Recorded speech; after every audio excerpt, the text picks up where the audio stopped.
Μόλις 20 χρόνια μετά τον Πρώτο Παγκόσμιο, ο πλανήτης βυθίστηκε ξανά στο απόλυτο χάος. Πάμε να δούμε το γιατί. Βλέπετε, οι σκληρές συνθήκες ειρήνης και το κράχ του 29 έστρωσαν ουσιαστικά το χαλί στα ολοκληρωτικά καθεστώτα. Ήταν ένα πραγματικό ντόμινο. Η φασιστική επιθετικότητα απλώθηκε ραγδαία από τη Μαντζουρία ως τη Βοημία, οδηγώντας ολοταχώς σε σύγκρουση. Απελπισμένες να αποφύγουν τον πόλεμο, η Βρετανία και η Γαλλία διάλεξαν την πολιτική κατευνασμού. Προσπαθούσαν απλώς να ικανοποιήσουν τον Χίτλερ. Όμως, οι ελπίδες διαψεύστηκαν αμέσως. Η ομοίη εισβολή των Ναζί στην Τσεχοσλοβακία έφερε τους πάντες αντιμέτωπους με τη σκληρή πραγματικότητα.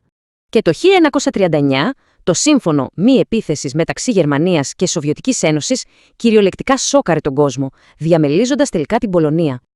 Χάρη στην τρομακτική τακτική του Blitzkrieg, δηλαδή του πολέμου αστραπή, η Ευρώπη έπεσε ταχύτατα στα χέρια των δυνάμεων του άξονα.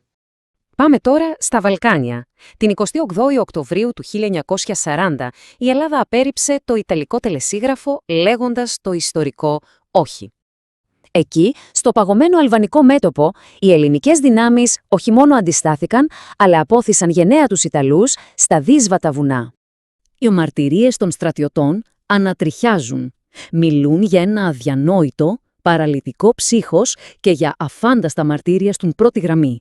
Δυστυχώς, παρά τη σφοδρή αντίσταση, η γερμανική πολεμική μηχανή χτύπησε από τον βορρά. Τον Απρίλιο η Αθήνα έπεσε. Και τότε ξεκινάει ο εφιάλτης. Η χώρα διαμελίζεται σκληρά σε 3 ζώνες κατοχής: γερμανική, ιταλική και βουλγαρική. Αυτός ο αριθμός παγώνει το αίμα. 300 άνθρωποι πέθαιναν κάθε μέρα από πείνα, μόνο στην Αθήνα, τον χειμώνα του 41. Οι κατακτητές άρπαξαν κυριολεκτικά κάθε οικονομικό πόρο. Το αποτέλεσμα, απόλυτος λοιμός και μια αμήλικτη μαύρη αγορά να ανθίζει. Την ίδια ώρα, οι εβραϊκές κοινότητες της Ελλάδας εξοντοντώντανε, κομμάτι και αυτό της φρικτής πραγματικότητας του ολοκαυτώματος στην Ευρώπη. Η όποια αντίσταση πλήρωσε βαρύ τίμημα. Μαζικές εκτελέσεις και ολόκληρα χωριά να ισοπεδώνονται ολοσχερώς, ως αντίπεινα, όπως η Κάνδανος.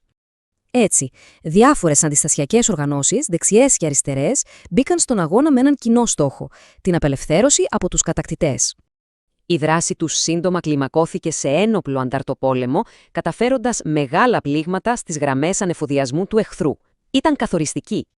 Και να μην ξεχνάμε τις Ελληνίδες. Πολλές αγωνίστηκαν ενεργά, θυσιάζοντας ακόμη και τη ζωή τους στην πρώτη γραμμή. Επιστρέφοντας στην παγκόσμια εικόνα, το κλίμα άρχισε να γυρίζει. Ο άξονας γνώρισε συντριπτικές ήττες στο Στάλινγκραντ και την Αφρική. Ακολούθησε η πλήρης κατάρρευση της Γερμανίας σε 2 μέτωπα μετά την απόβαση στην Ορμανδία και τη μεγάλη σοβιετική αντεπίθεση. Το πιο καταστροφικό τέλος όμως γράφτηκε στον Ειρηνικό. Οι ατομικές βόμβες στη Χιροσίμα και τον Ναγκασάκι λύγησαν οριστικά την Ιαπωνία. Κλείνοντας αυτή την ανάλυση, σκεφτείτε το εξής: πώς αυτή η τρομακτική υλική και ηθική ερήμωση διαμόρφωσε τον σημερινό μας κόσμο.